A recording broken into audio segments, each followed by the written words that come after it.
الحمد لله. صعب نلعب على هنا المركز الثالث. يلا يا جماعه نقرب ان شاء الله. الحمد لله ماتش صعب. روح بص الدنيا دي في التلفزيون. والله العظيم منور. وتشوف الصور دي في التلفزيون. وانا راح تعالى يا ابني استويت. كابتن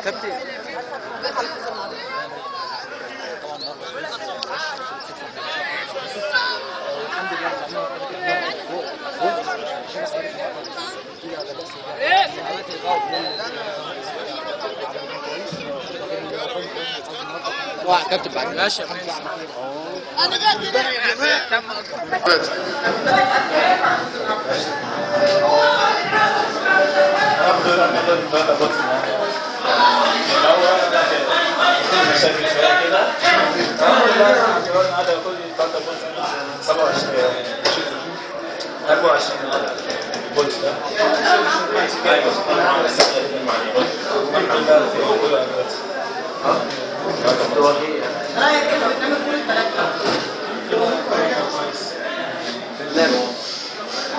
يعني الكرة في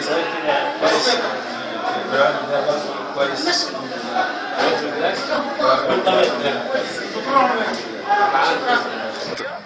كابتن صفوت ربيع المدير الاداري لشركه مغاغه، راي حضرتك ايه النهارده في الماتش؟ والله ماتش كويس الماتش، وطبعا الوسطى فرقه محترمه والجهاز فني معاه محترم، كابتن انا مدرب التنفيذي العام، ونبارك لهم طبعا في الاول على الفوز. واحنا كنا فعلا يعني مستوانا في الشوط الاول مش كويس، الشوط الثاني كنا كويسين والحمد لله على النتيجه وبنبارك لهم يعني مفيش مشاكل. ماشي. كنتم مع مباراة الوسطى ومغاغة التي انتهت بفوز الوسطى 2-1، كنتم مع مراسلتكم كنتم مع مباراة الوسطى ومغاغة التي انتهت بفوز الوسطى 2-1 على مغاغة، مراسلتكم علاء فتحي من برنامج كرة بيان على القاهرة.